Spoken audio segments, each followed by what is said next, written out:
O pacto do dízimo. Tentamos nos livrar de tudo aquilo que nos impõe obrigações. Queremos falar de amor, mas não de obrigações, não de justiça. Queremos falar de salvação, mas não da guarda dos preceitos de Deus. Agora, o dízimo ainda vige ou já passou a ser um pacto da antiga aliança? Esse é o tema que estudaremos durante essa semana. E é bom que nós nos lembremos de que o pacto do dízimo é, portanto, um contrato bilateral. Uma coisa onde um propõe e o outro aceita e os dois confluem na seguinte direção. Malaquias, capítulo 3, verso 10. Trazei todos os dízimos à casa do tesouro, para que haja mantimento na minha casa, e depois fazei prova de mim, diz o Senhor dos Exércitos, se eu não vos abrir as janelas do céu e não derramar sobre vós uma bênção tal, que dela vos advenha a maior abastança.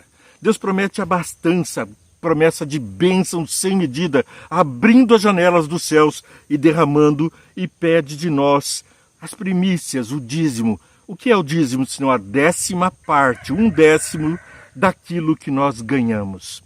Isso, historicamente, desde os nossos antepassados, Adão, Eva, os patriarcas, desde especificamente de Abraão, nós todos passamos a compreender essa mensagem de bênção para nós.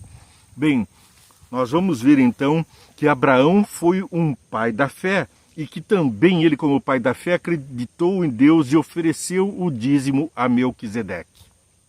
As circunstâncias eram as mais adversas possíveis. Ali estavam os caldeus, naquela região do mundo onde pequenos povos ameaçavam uns aos outros, constantemente em guerras, estavam tomando territórios, riquezas, fazendo escravos, e os clãs iam aumentando em tamanho e em número, e era preciso estabelecer ali certas lideranças. Havia naquela região o rei de Sodoma, Gomorra e outros 2 reis, que foram atacados por, outros 4 reis, que foram atacados por outros 4 reis. Então eram 5 reis sendo atacados por 4 reis. Esses 4 reis, mais poderosos belicamente, se assenhoraram de todos os bens, das fazendas, das riquezas, e também dos homens e mulheres como escravos foram tomados. Dentre eles estava Ló. É o relato que está na palavra de Deus, lá em Gomorra, para que eles pudessem aproveitar-se das bênçãos do seu filho Ló e do seu filho Abraão. Abraão tomou conhecimento disso através de um servo de Ló que escapuliu. Ele trouxe a notícia: seu sobrinho Ló foi escravizado por aqueles 4 reis. Pois bem, Abraão, um pequeno povo com seus 350 servos, ele toma uma atitude. Ele não fica assim à deriva, ele toma uma atitude e vai em busca. Aí então ele vence os reis e tenta então devolver as posses. É encontrado então por Melquisedeque. Melquisedeque que lhe abençoa, lhe dando inclusive pão e vinho na volta da guerra, um alimento muito bem-vindo. E então Abraão dá a Melquisedeque, o servo do Senhor, o sacerdote do Deus Altíssimo, como diz a palavra de Deus, lhe dá o dízimo, a 10ª parte daquilo que lhe pertencia ali. Ali o que acontece então? O rei de Sodoma e Gomorra, agradecido, oferece a Abraão que ele fique com os despojos da guerra, que devolva apenas as almas viventes, aqueles seres que foram aprisionados, que devolva a seu reino os seus súditos. Abraão nega e diz: não quero ficar com nada do que é seu, para que não digas que eu me enriqueci às suas custas. E então ele devolve a Melquisedeque 10% e ao rei todos os seus bens, com exceção daqueles outros seus aliados que ele convocou, e que então eram pequenos outros povos que se juntaram a ele nessa retomada. E então esses outros povos sim ficaram com os bens. Mas Abraão devolveu tudo. E depois vemos em Gênesis 15:1. Depois dessas coisas, veio a palavra do Senhor a Abraão em visão, dizendo: não temas, Abraão, eu sou teu escudo, o teu grandíssimo galardão. E ali estava Abraão, já com quase 100 anos de idade, sendo vitorioso naquela guerra.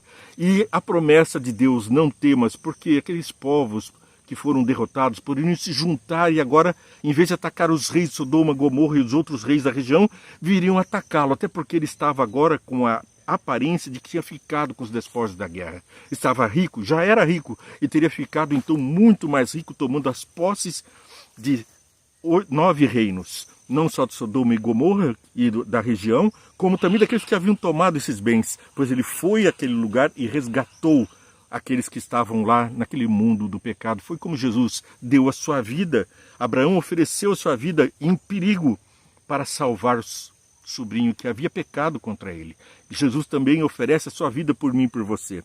Mas veja o que acontece então com a bênção. A janela do céu se abre sobre aquele ancião e agora vem a promessa. Então disse Abraão: Senhor Jeová, que me has de dar, pois ando sem filhos, e o mordomo da minha casa, o Damasceno Eliezer, é quem vai herdar as minhas coisas.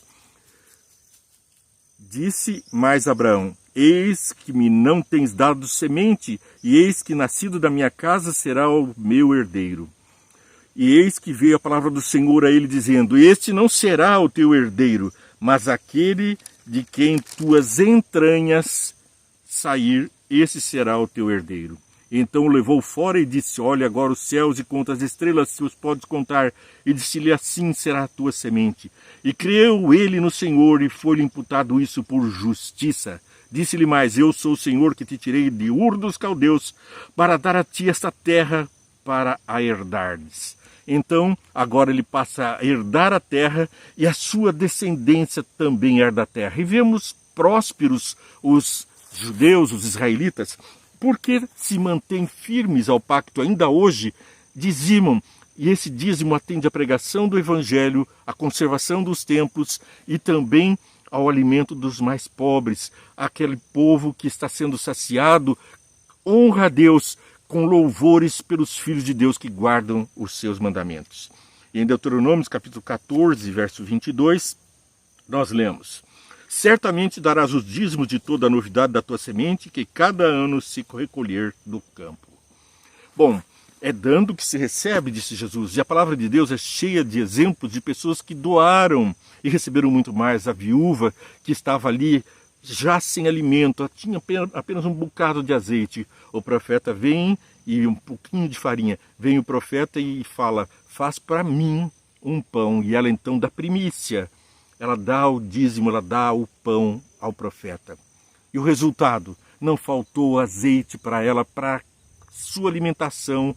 Vendeu o azeite que transbordava da jarra constantemente. E então, durante todo o período da seca, ela foi sustentada, porque do que ela deu, multiplicou. Assim também o maná foi multiplicado durante o momento da travessia do deserto. Vem e entende, para você ver, entender, curtir e compartilhar. E agora vem e segue com a gente em oração. Pai querido, as tuas palavras na Bíblia muitas vezes contrariam a nossa vontade. Muda o nosso entendimento, faz com que nós amemos a tua palavra e compartilhemos a tua mensagem através também das propriedades que nos dás, das nossas posses. Que essas bênçãos sejam repartidas com os teus filhos e com os pregadores da tua palavra, em nome de Jesus. Amém. Paz e graça, Deus te abençoe muito e abra a janela dos céus. Tomzinho, você está fazendo travessura.